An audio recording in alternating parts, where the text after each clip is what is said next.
मूल्य आना चाहिए।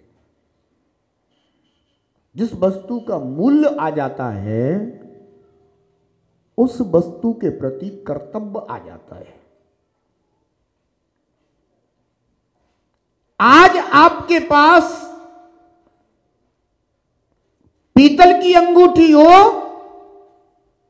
तो बेधड़क चले जाओगे, कोई ले भी लेगा तो खा लेगा, पीतल ही तो लेगा, ये रहेगी अवधारणा। और अगर सोने की अंगूठी हो तो कर्तव्य आएगा कुछ के नहीं आएगा। क्या करें, अब रास्ते से गुजर रहे हैं तो अंगूठी निकाल के जो है ना और कहीं बांध के रख लो अंदर, बाद में फिर निकाल लेंगे। माने कुछ ना कुछ सूझबूझ तो आ जाती है ना। वस्तु का मूल हो, अगर मूल्य हो, वो समझ में आ रहा हो तो उसके प्रति कर्तव्य आता है। ऐसे ही जब हमें अपने नित्य चेतन भगवान आत्मा का मूल्य समझ में आता है, इस पर्याय का मूल्य समझ में आता है, तो इसके प्रति कर्तव्य बोध आता है। अन्यथा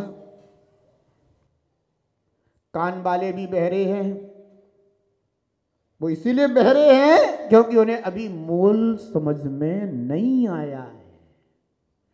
परिवर्तन जीवन में तभी संभव होता है जब वस्तु की कीमत समझ में आती है।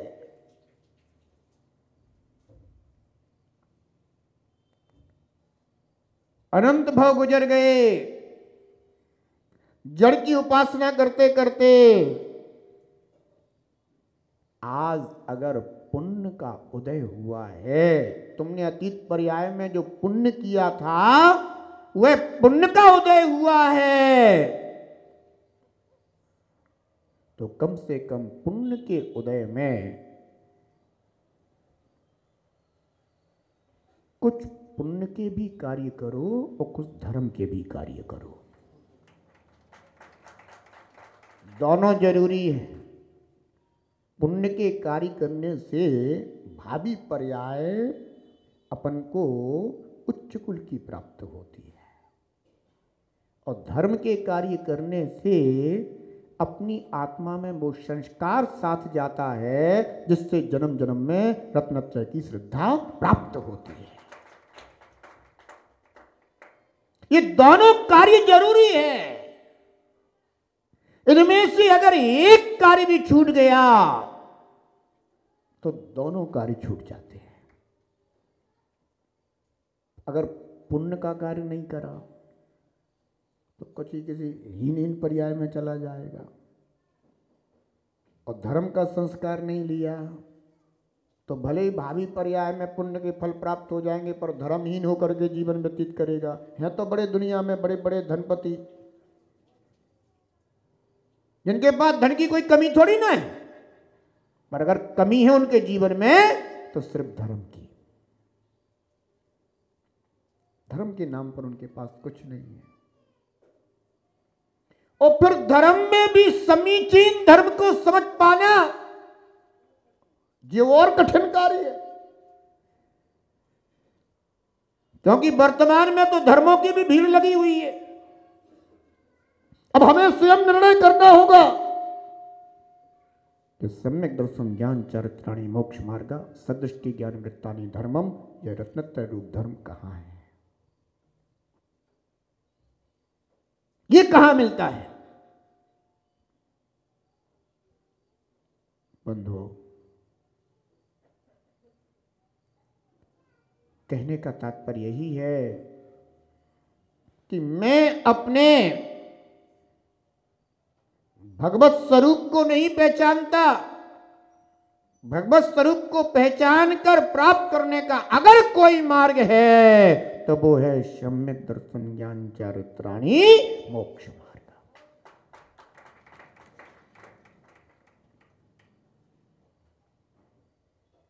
यह रत्नत्रय व्यवहार रूप से भी धारण किया जाता है और निश्चय रूप से भी धारण किया जाता है।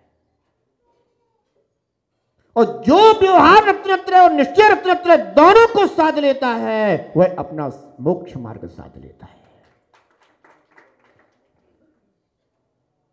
इसलिए अतीत का पुण्य उदय में आया हुआ है, इसलिए तुम्हें जैन कुल, जैन धर्म, देव शास्त्र, गुरु सब कुछ प्राप्त हुए। अब इससे ज्यादा और पुण्य का उदय क्या हो सकता है? पर आपको अपने पुण्य उदय में उस पुण्य के साथ न्याय करना होगा। अगर इस पुण्योदय के साथ न्याय ना करके अन्याय किया तो भावी पर्याय फिर अपनी बिगड़ती चली जाएंगी। न जाने कितने भवों का पुण्य उदय में आता है, तब जाकर ये अरहंत देव के दर्शन के योग्य, आराधना के योग्य कुल प्राप्त हो पाता है। इसलिए जागो, भीतर से जागो।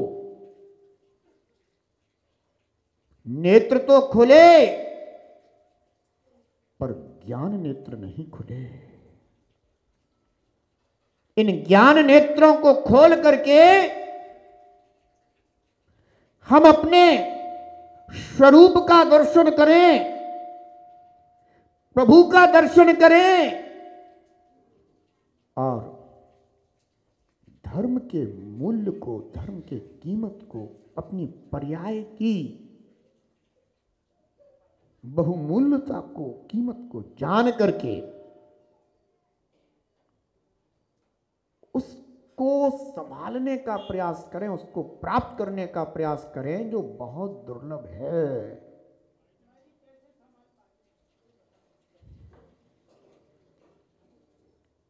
दो ही प्रकार के धर्म कहे गए हैं, श्रमण धर्म और श्रावक धर्म, कोई तीसरा नहीं है। जो गृहस्थ जीवन में है वो गृहस्थ धर्म का पालन करे, और जिन्होंने गृहस्थ धर्म से ऊपर उठ करके इस त्याग में धर्म मार्ग को स्वीकार किया है, वे अपने श्रमण धर्म का पालन करें तो अवश्य ही आप अपने इस जीवन को संभाल सकते हैं। कठिन कुछ नहीं है। कठिन तब तक है जब तक श्रद्धान नहीं। जब जीव को सम्यक श्रद्धान प्राप्त हो जाता है, सम्यक दर्शन प्राप्त हो जाता है, तो फिर सारी चीजें अत्यंत सहज, सरल, सुलभ हो जाती हैं। कठिन कब तक लगता है? जब तक श्रद्धान नहीं आता। इसलिए सर्वप्रथम सम्यक्त धारण करें, सम्यक दर्शन प्राप्त करें, और इसी सम्यक्त को हम भव तक साथ ले जा सकते हैं। एक बात ध्यान रखना, रत्नत्रय साथ नहीं जा सकता भव तक। क्या हम भी मुनि बन गए हैं, मुनि पद में हैं, और हम अगर ये सोचें कि नहीं इस बार तो मैं रत्नत्रय साथ लेकर के जाऊंगा, तो शायद हमारा यह वचन, हमारा यह कथन जिनेंद्र भगवान के वचन से विपरीत हो जाएगा। क्यों? क्योंकि हम इस भाव से रत्नत्रय नहीं लेकर के जा सकते। अगर साथ लेकर के जा सकते हैं तो एकमात्र सम्यक दर्शन साथ लेकर के जा सकते हैं।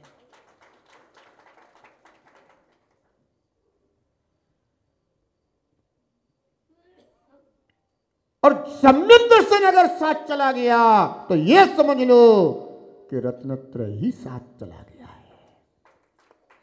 क्योंकि जहां भी सम्यक्त होगा वहां रत्नत्रय की श्रद्धा आत्मा में अवश्य होगी। पर रत्नत्रय की प्राप्ति और रत्नत्रय की श्रद्धा में अंतर तो बहुत है।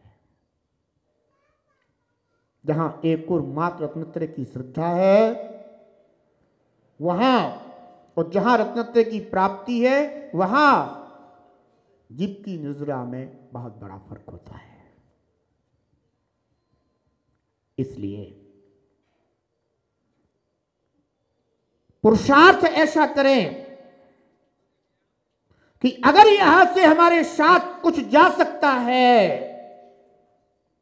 धन, क्या धन साथ जा सकता है।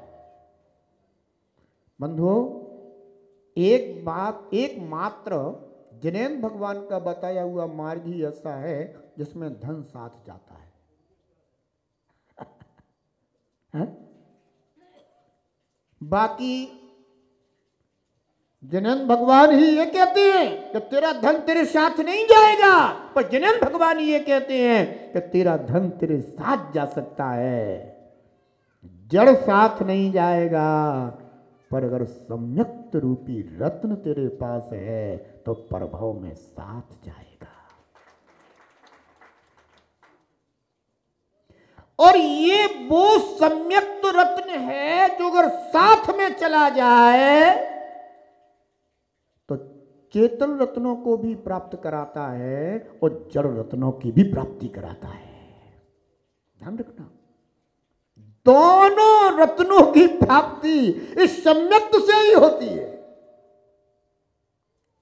क्योंकि आचार्य भगवान कहते हैं ऐसे सम्यक दृष्टि जीव महान कुलों में पैदा होते हैं।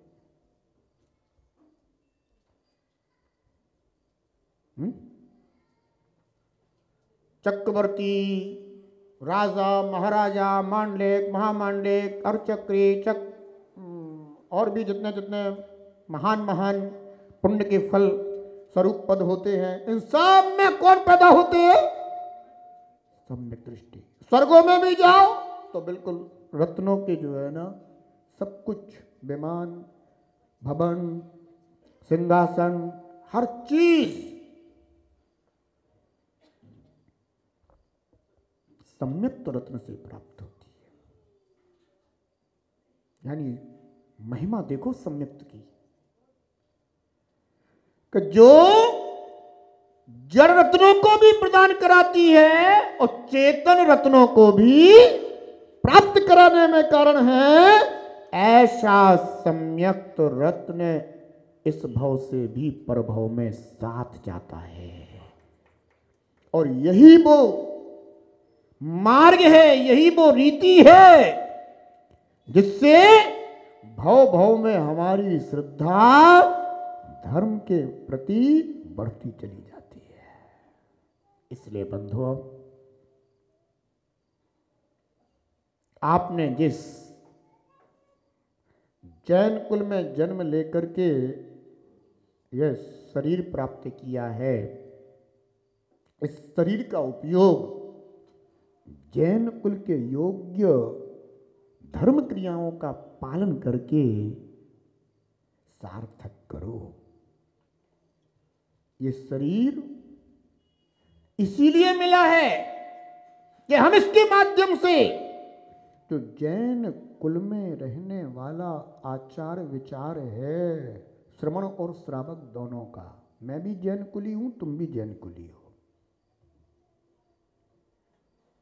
दोनों का जो आचार विचार है उसका पालन करोगे तो इस शरीर की सार्थकता हो जाएगी। अन्यथा ये शरीर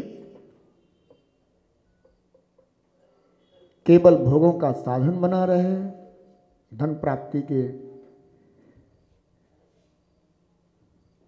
लिए साधन बना रहे, तो इससे तो केवल यह दुर्गति का ही मार्ग खोलेगा। इसलिए मैंने कहा हमें यह जानना चाहिए कि हमारे जीवन की दिशा क्या है। हमारे जीवन की दिशा इच्छाओं की पूर्ति है या हमारे जीवन की दिशा शाश्वत की प्राप्ति के लिए है। शांति बाहर नहीं, शांति तो हमारी आत्मा में सहज विद्यमान है। ये तो हमारा स्वभाव है।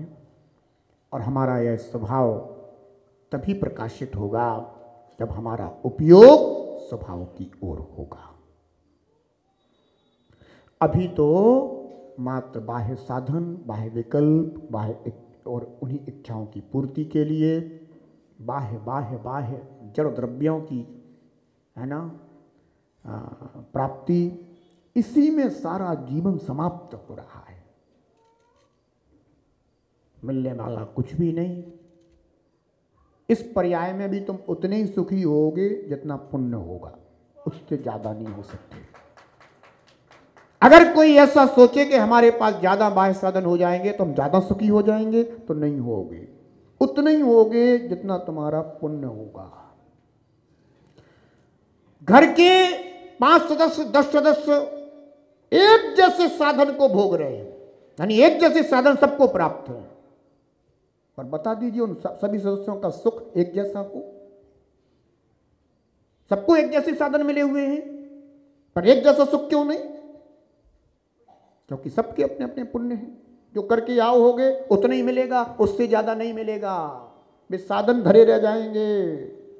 इसलिए कहा जाता है कि व्यवहार धर्म और निश्चय धर्म दोनों को साधिए और इस भाव और प्रभाव दोनों को सुखी बनाइए। यही जनन भगवान का उपदेश है।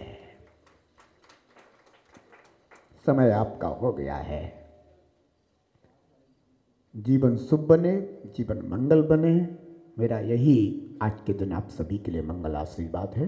सहज शांति तेरे अंदर परिणामों को निर्मल कर, निज में प्रभु समाया है, आजा निज आत्म अंदर।